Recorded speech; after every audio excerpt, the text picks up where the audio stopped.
No pude escaparme. Díganle a sus demás compañeros que ya estamos ingresando para que empecemos una clase rápida y corta nomás, pero muy importante. Yo sigo compartiendo.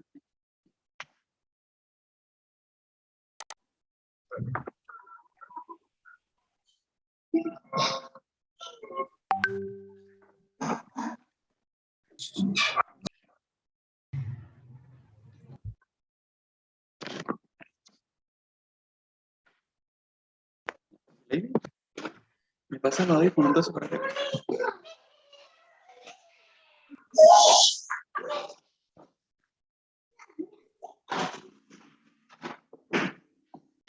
José, pásame los audífonos, por favor. Hola.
Hola, ¿me escuchan?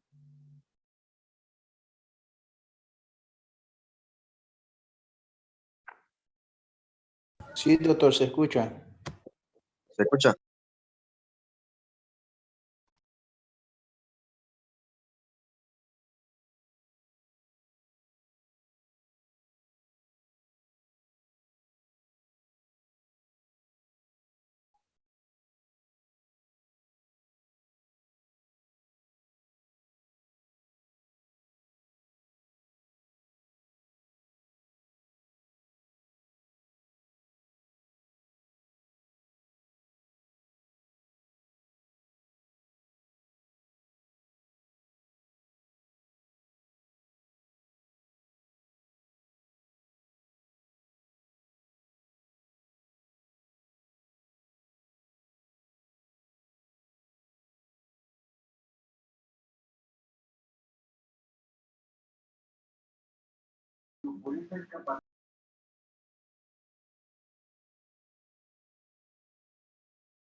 Buenas noches, ¿me escuchan? Levanten la mano, muéstrenme algo. Buenas noches, doctor. ¿Se escucha? ¿Se escucha? Se escucha. ¿Pueden ver lo que comparto? Sí, doctor. Bueno, ya creo que estamos casi todos, así que vamos a empezar con este tema que debimos haberlo pasado la otra vez. ¿Ya? Si no escuchan, si no ven, me avisan. Bueno, colelitiasis. ¿Se acuerda que estudiaron colelitiasis?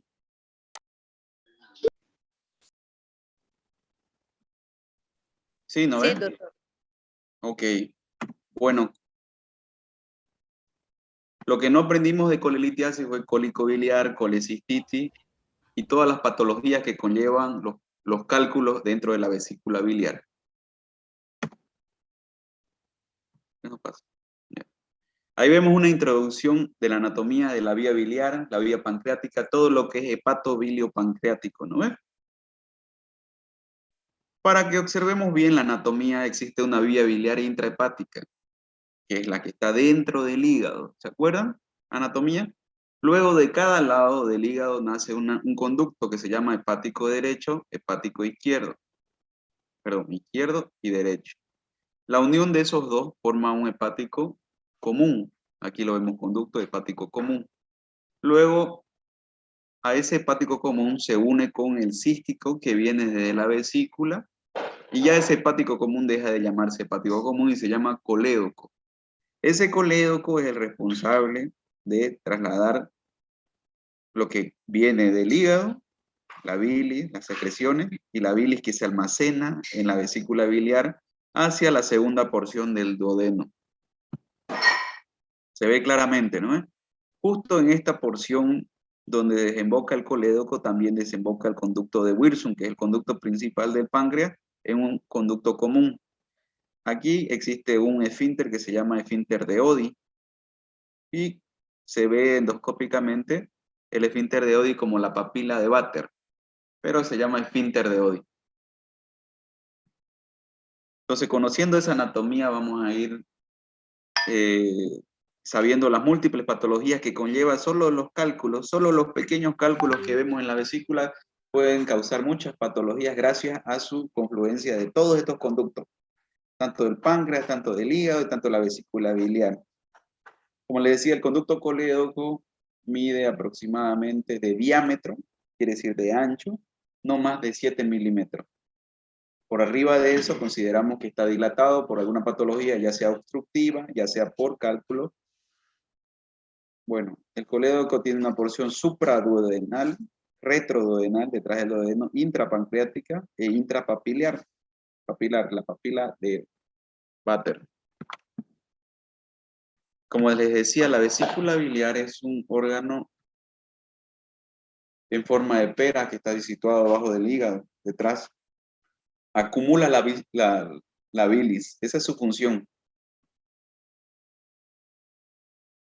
¿Ya?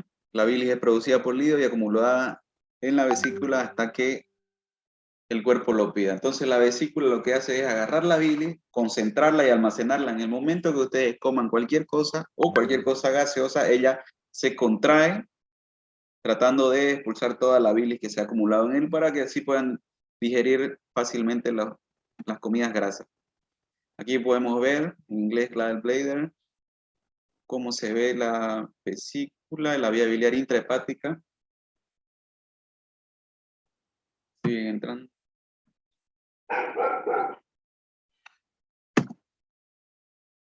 Vale. Definición. La definición de colelitiasis viene del griego chole y de vesícula, bolsa, litos, piedra. Es un término que decir exactamente cuando ustedes escuchan defina colelitiasis es la presencia de cálculo dentro de la vesícula biliar. Nada más. Escuchan colelitiasis y solo es presencia de cálculos en la vesícula biliar. No lleva más nada, no es algo que duele, no es nada. Colelitiasis es un diagnóstico ecográfico. Solo el ecografista o el tomografista pueden decir que el paciente tiene colelitiasis. Eso no quiere decir que duele, que no duele, que está inflamado. Simplemente es la presencia de cálculo dentro de la vesícula. Ahí volvemos a ver la anatomía de la vía biliar y de la vesícula. Vemos aquí una vesícula con cálculos y vemos cómo los cálculos pueden migrar tanto al conducto cístico y producir dolor, como pasarse, llegar al colédoco y producir una obstrucción. Ya vemos el conducto de Wilson o el conducto colédoco. Y ahí vienen las otras patologías que ya vamos a ir hablando. Volvemos a recalcar la segunda porción del duodeno ampolla de Vater, el esfínter de Oddi, ahí desemboca el colédoco y el conducto de Wirsum. Cuando les pregunte cuál es la anatomía de la vía biliar extrahepática, tienen que hablarme desde el hepático derecho, hepático izquierdo, hepático común, cómo llega el conducto cístico y forma el colédoco, y el colédoco desemboca a qué nivel, en qué porción del duodeno.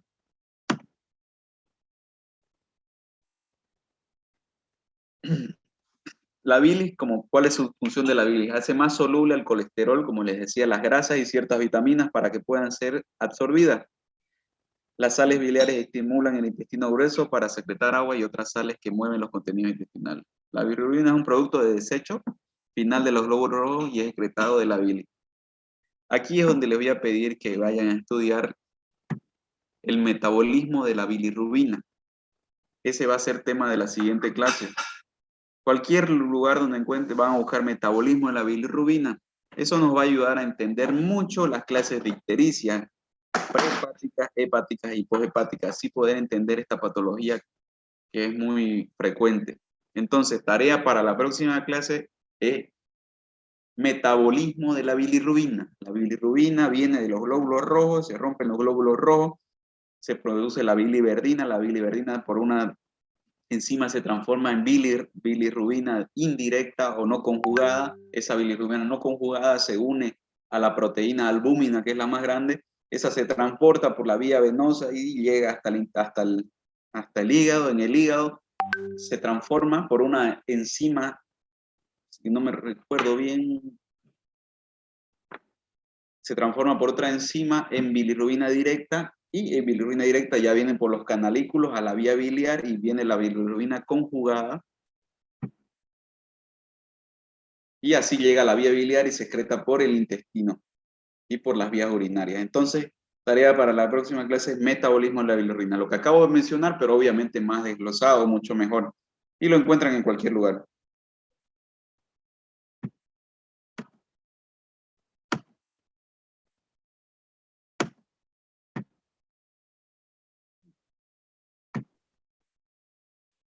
Papel de la vesícula biliar. Ese es su papel. Absorbe gran cantidad de agua, con lo que concentra las componentes. La bilis que entra es absorbida su cantidad de agua y se concentra. Segrega un moco viscoso que altera la fluidez de la bilis y se contrae por estímulos hormonales para su vaciamiento. Como les digo, solo el pensar en comida, ya la vesícula trabaja contrayéndose para botar la bilis. Solo el pensar en una comida grasosa, en una comida fuerte, ya la vesícula se contrae. Ahí vemos los componentes de la bilis. La bilis que está en la vesícula se compone de sales biliares en un 67%, fosfolípido 22%, colesterol en un 4%, bilirrubina en un 0.3% y proteína. Aquí vemos que el colesterol y los fosfolípidos forman parte importante de los cálculos. Por eso es que los cálculos en su mayoría son de colesterol o amarillo. Ya vamos a ver cómo se clasifican los cálculos. Pero la aparición de un cálculo dentro de la vesícula es por... La aparición de cálculos en la vesícula es por una descompensación en estos porcentajes.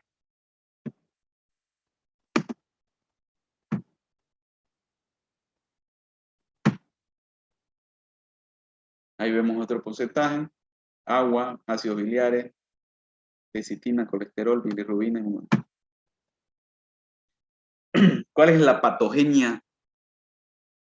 ¿Cómo se forman los litos, los cálculos dentro de la vesícula?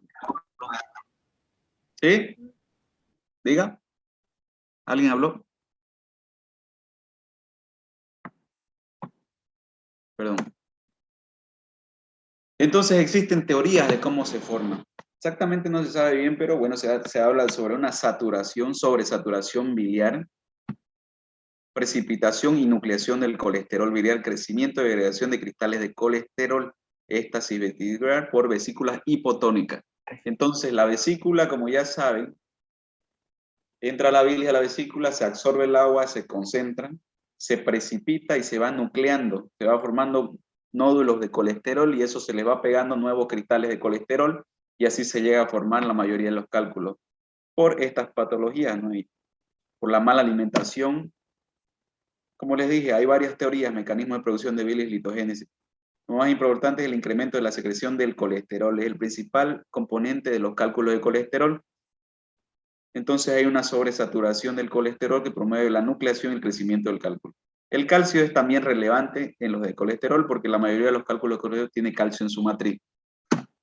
Entonces aquí vemos los tipos de cálculos. Esta pregunta se las hice, no sé si la respondieron, pero tenían que saberla. Existen 3 tipos. Cálculos de colesterol, que son los más frecuentes, cálculos pigmentarios, que son más oscuros y pequeños, y los cálculos mixtos. Cuando yo les pregunte qué tipo de cálculos existen 3, colesterol, pigmentario y mixto. ¿Ya? Ahí podemos ver colesterol. Y estos son los pigmentarios. Y los mixtos obviamente son el componente de los dos. Tienen características, los de colesterol siempre son más grandes, son amarillos, pueden ser únicos, mientras que los pigmentarios son oscuros y son muchos y más pequeños. Cálculos de colesterol, edad superior mayor a 40, sexo más frecuente el femenino. Evidentemente los factores de riesgo son la obesidad, pérdida de peso, ayuno prolongado, nutrición parenteral, embarazo aumenta la probabilidad. Los fármacos anticonceptivos, estrógenos posmenopáusicos, progesterona, inmunosupresores, pueden ser causas de formación de cálculos, enfermedades del hilo como enfermedades de Crohn, enfermedades hepáticas, cirrosis alcohólica, infección. Como ven, hay muchísimas causas por las cuales se puede empezar a formar los cálculos. Los cálculos pigmentarios. Estos cálculos tienen unas características que no solo es por la alimentación, como no son de colesterol, son de calcio y tienen otras propiedades.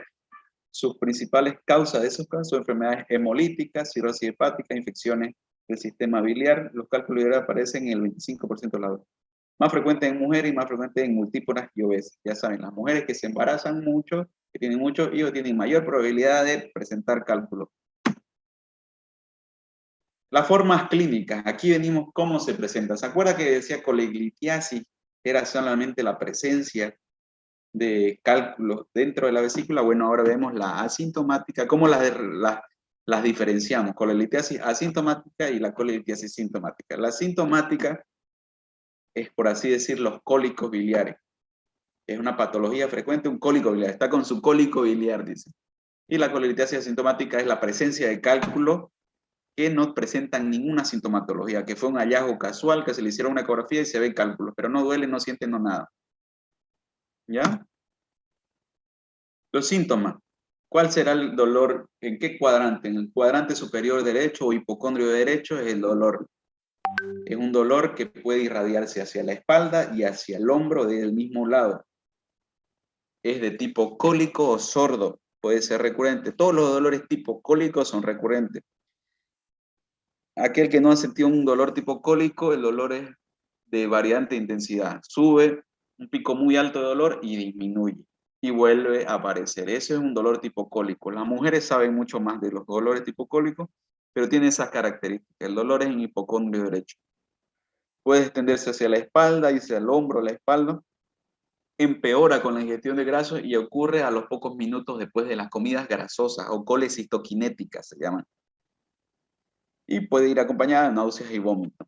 Entonces, paciente con cólicos biliares, cólicos de vesícula, va a presentar un dolor en hipocondrio derecho, el dolor se va a irradiar a la espalda, al hombro va a ser de tipo cólico, sube y baja, ¿no? Y va a sentir el dolor. Posterior normalmente de las ingestas copiosas de mucha bebida alcohólica o grasa.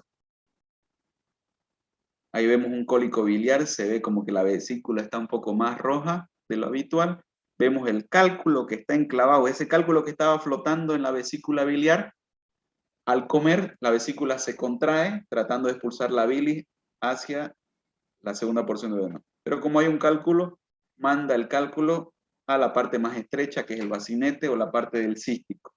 Y ahí donde la vesícula empieza a trabajar, a tratar de vencer la resistencia, y esos son los dolores cólicos. Se contrae y se relaja, se contrae y se relaja, tratando de que este cálculo se caiga de nuevo acá a la bolsa, o en el peor de los casos pase acá y ya nos complique la vida con una coledocolitiasis. La coledocolitiasis es una patología en la cual el cálculo está dentro de la vía biliar y ya el tratamiento es diferente, las patologías se presentan diferentes y ya es mucho más complicado. Definición, a ver, ¿qué es un Síntoma caracterizado por el dolor abdominal intermitente, cólico, del abdomen producido por la obstrucción del sistema biliar, alcanzando el umbral del dolor, llegando a la intensidad máxima. En minutos es lo que acabo de decir, no es un dolor muy fuerte, alto y baja. Esto es importante, cede a la administración de antiespasmódicos. Los antiespasmódicos son el butilbromuro, espasmodiazol. Lo que toman para los cólicos menstruales, esos son antiespasmódicos. Entonces, cuando uno tiene cólico y cede a los antiespasmódicos, se considera cólico biliar, principalmente por litiasis y menor frecuente por parásitos, coágulos y atroides. Existen otras causas de dolor cólico biliar, que ya las hablaremos. Entonces, aquí vemos obstrucción del conducto cístico. Vemos cómo el cálculo está en conducto. Hasta ahí tiene que llegar y no debe pasar a este nivel. Aquí tenemos un cólico biliar. Aquí se enclavó el cálculo y la vesícula se contrae, se contrae. Luego de ese cálculo, en los peores casos, cuando el conducto es muy ancho y el cálculo pequeño, para pasar se pasa a la vía biliar principal. Ahí produce una obstrucción del colédoco. ¿Se acuerdan del colédoco? Y esa obstrucción va a llevar a una ictericia, y la ictericia va a tener ciertas características que vamos a hablar en la siguiente clase cuando sepan el metabolismo de la bilirrubina. Y esta es otra variante, que es la obstrucción del conducto cístico, no ha caído a la vía biliar, pero produce ictericia, puede producir porque ese cálculo está empujando también a la vía biliar y no la está dejando drenar. Doctor, ¿Sí? buenas noches. Buenas noches. Entonces, dependiendo de sea la obstrucción, notaría otra denominación a Sí, la patología. ya el cálculo, si pasa a la vía biliar, ya no es una colecistitis cólico-biliar, ya es una coledocolitiasis o síndrome ictérico o ictericia obstructiva. Por eso ya es otra patología. Ese cálculo se pasa a la vía biliar colédoco, ya lleva otro nombre, lleva otra sintomatología, lleva otras características clínicas. Ahorita lo que estamos hablando es cólico biliar, quiere decir el cólico ahí en la vesícula, que ese cálculo no se va para otro lado. Y ahorita lo vamos a diferenciar cólico biliar y colecistitis aguda. Es importante que vayan familiarizándose con los términos, porque son difíciles a veces, suenan difíciles. Escuchen, colelitiasis, colecistitis, cólico biliar, coleocolitiasis, colangitis. Todo parece lo mismo, pero no lo es. Entonces van a ir familiarizándose con las palabras. Colelitiasis quiere decir simplemente cálculo en la vesícula. Si yo digo cólico biliar, ya es que ese cálculo está produciendo dolor o alguna sintomatología. Si ya digo colecistitis, es ese cálculo que está en la vesícula y ya está produciendo cambios inflamatorios dentro de la vesícula. Si digo coledocolitiasis, estoy denominando que ese cálculo está en la vía biliar. Y si ese cálculo en la vía biliar produce una infección, ya se llama colangitis. No se preocupen que esto lo van a escuchar a lo largo de todas las explicaciones, pero ahorita estamos en la cólico biliar, digamos, o la colelitiasis sintomática, por así decirlo, la que produce dolor. ¿Ya? Pero es importante saber la anatomía. ¿Alguna cosa más? Solo eso era, doctor, dependiendo de la zona anatómica que pueda dar. Gracias. Es importante la anatomía, tienen que saber la anatomía muy bien. Por ejemplo, si les pregunto, ¿quién irriga la vesícula? ¿Quién le da su sangre? ¿Alguien me puede responder?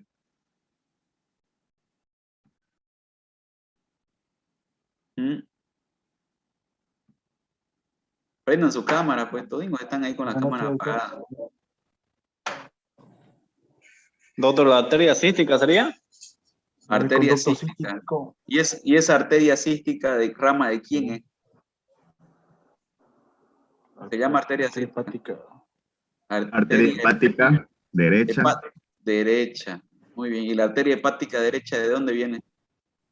Rama de la arteria hepática común. ¿De dónde? De la arteria hepática común. Casi la has acertado, pero está bien. Parece que han leído, no sé quién le dijo.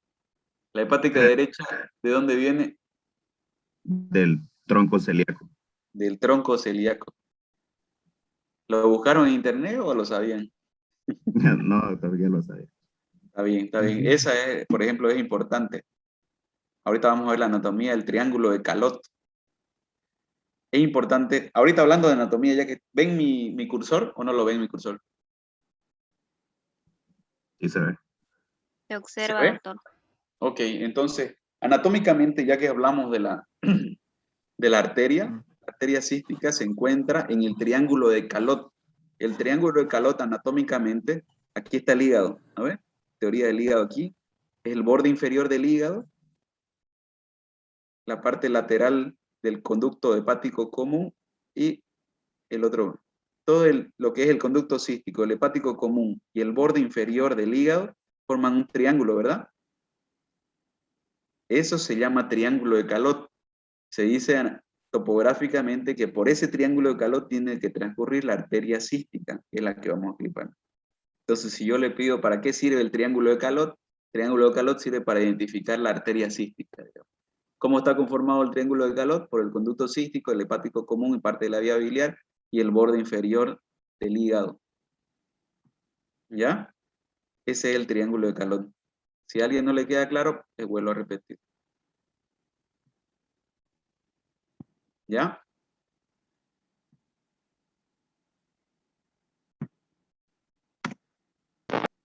Seguimos entonces. Doctor, disculpe, ¿lo puede repetir? Sí, sí. El triángulo de Calot, anótenlo. El triángulo de Calot está formado por el borde inferior del hígado. Imaginariamente aquí está el hígado, ¿no es? Cruza. El hepático común y el conducto cístico. Forman un triángulo, si lo anotan. No sé cómo puedo escribir aquí.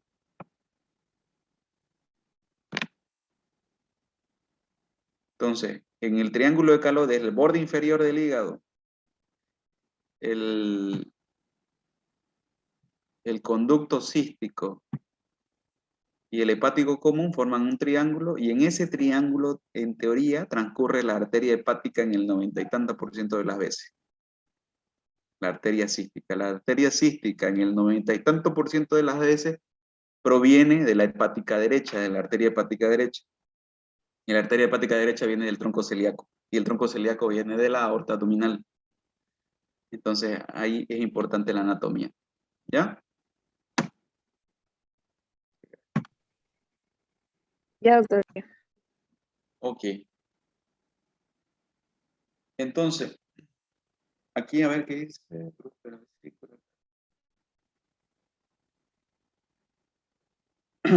Bueno, como ya les había explicado, el dolor proviene obviamente del aumento de la presión por el cálculo que no puede pasar, en teoría que no debería pasar, pero lo hace, y la vesícula se contrae. Aquí nos estamos pasando. Este cuadro lo vamos a hablar después.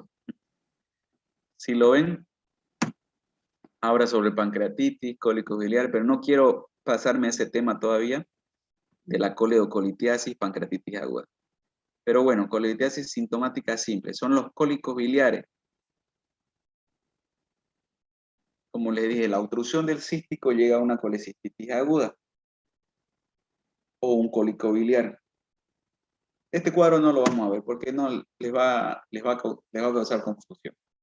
Entonces, ¿qué es un cólico biliar simple? Es un cólico que dura, dice, 2 o 3 horas después de la comida. No debe pasar, se me va a cortar, ya, porque solo tenemos 40 minutos, pero igual tenemos para avanzar.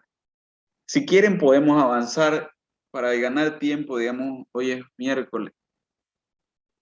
El viernes o el lunes, digamos, no sé, o esperamos hasta el lunes, digamos, como ustedes quieran.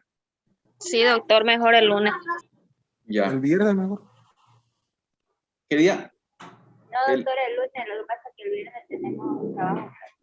Ya. Sí, tenemos No, examen para el sábado.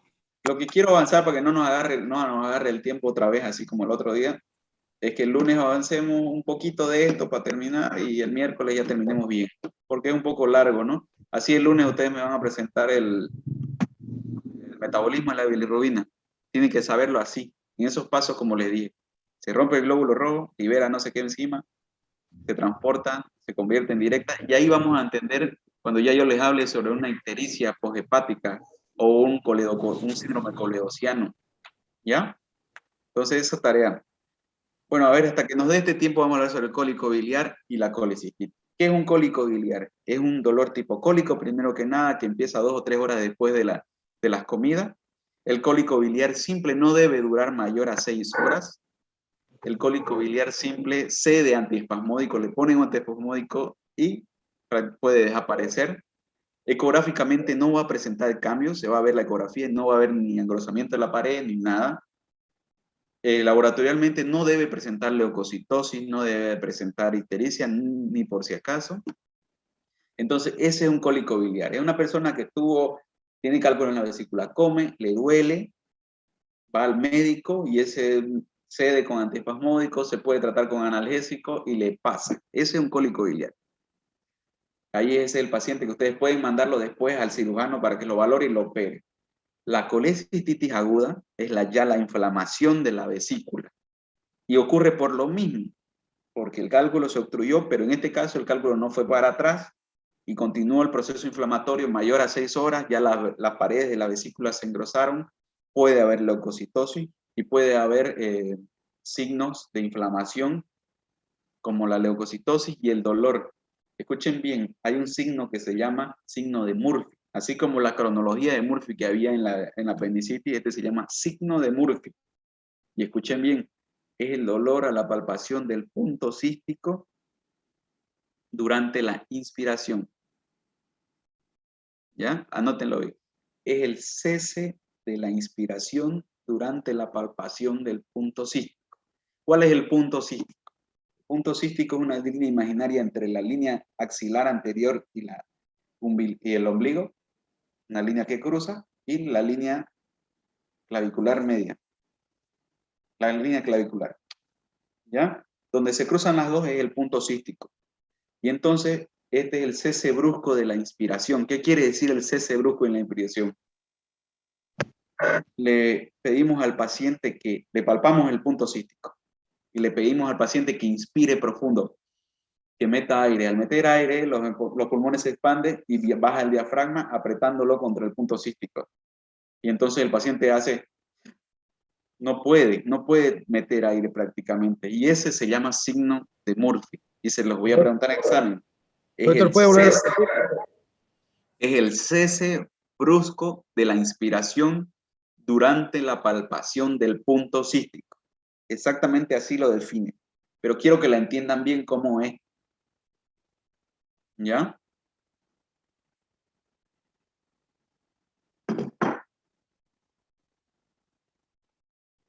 Es el cese brusco de la inspiración durante la palpación del punto cístico. Signo de Murphy, signo de colecistitis aguda.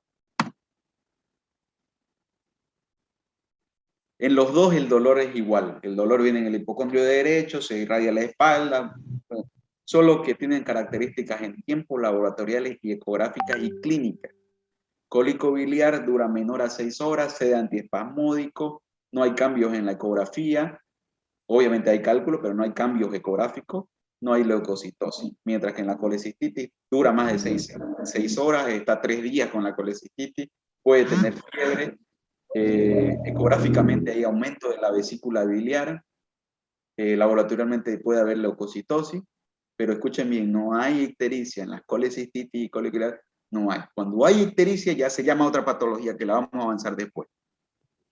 Doctor, ¿Sí? ¿y la colecistitis aguda siempre va a ser por una inflamación o también puede ser por una infección, causada por una infección? Existen las colecistitis agudas alitiásicas, que son causadas por otras enfermedades alejadas, por medicamentos, por parásitos, por otras cosas. O por ayunos prolongados mucho. Existen. Pero aquí estamos hablando de la colecistitis aguda litiásica, causada por cálculo. ¿Ya? Porque existen. O por Epstein-Barr, por muchas causas, pero existe.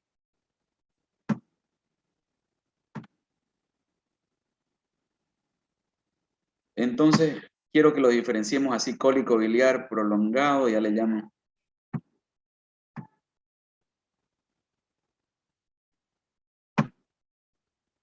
Entonces, tenemos 4 minutos, vamos a ver, digamos. Obviamente se pide, como todo, la presentación clínica es importante, la anamnesis. ¿Cuándo empezó el dolor? ¿Por qué empezó el dolor? ¿Comió algo pesado? ¿Dónde le duele? ¿Hacia dónde se va? ¿Se irradia o no? Y bueno, el examen físico, como vemos, digamos, hay que tocar la barriga. Primero que nada hay que escuchar, ya saben que en el abdomen hay que escuchar. Se pide una ecografía, rayos X, colecistografía oral ya no se utiliza, la TAC es muy útil y la RCP. Ahorita vamos a aprender qué es la RCP. Aquí vemos una ecografía, miren. ¿Ven cómo se ve la bolsa de la vesícula? Y se ve la vía biliar, y esta es la vena porta y esta es la vía biliar probablemente. Y bueno, aquí vemos una ecografía con cálculo. Los cálculos se caracterizan por tener una sombra acústica posterior. ¿Ven cómo hace una sombra las piedras?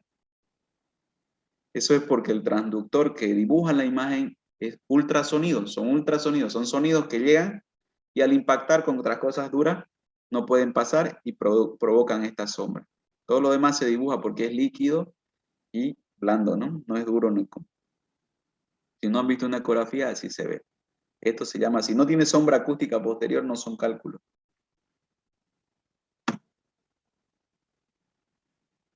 ¿En tratamiento no?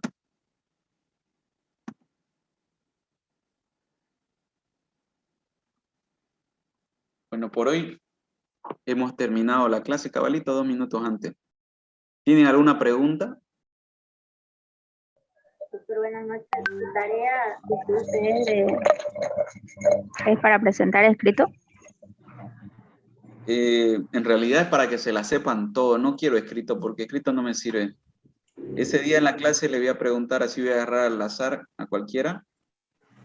Y quiero que me diga, digamos, ¿cómo se llama usted? No la veo. Noemí 10, doctor. Noemí, dígame el metabolismo de la bilirrubina y usted me va a decir, mire, el metabolismo es de los glóbulos rojos. Y así le voy a preguntar el metabolismo de la bilirrubina y los tipos de ictericia. Ahí vas a ver por qué se llaman ictericias prehepáticas, hepáticas y poshepáticas. ¿Ya? Esa tarea, o sea, Listo, no la doctor, quiero al gracias. físico, pero voy a hacer preguntas al azar a varios compañeros y todos tienen que concordar con lo mismo para que todos aprendan lo mismo, porque eso va a ser pregunta de examen y eso va a depender mucho de su habilidad de diagnosticar síndrome escoliosis, colecistitis, cólico biliar, que es una patología muy frecuente. ¿Ya? Ya, doctor, gracias. Doctor, es el metabolismo de la bilirrubina. ¿Y cuál era la otra? Tipos de ictericia. Gracias, doctor. ¿Ya? Bueno, doctores o jóvenes, ya queda 1 minuto, me despido.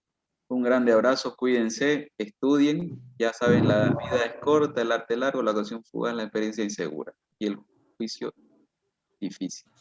Se cuidan, estudien sobre todo. Nos vemos. Hablo con el presidente para ver si Gracias, doctor. Nos quedamos. vemos. Gracias, doctor. Hasta Hasta luego. luego. Hasta luego. Que les vaya Gracias, bien. doctor.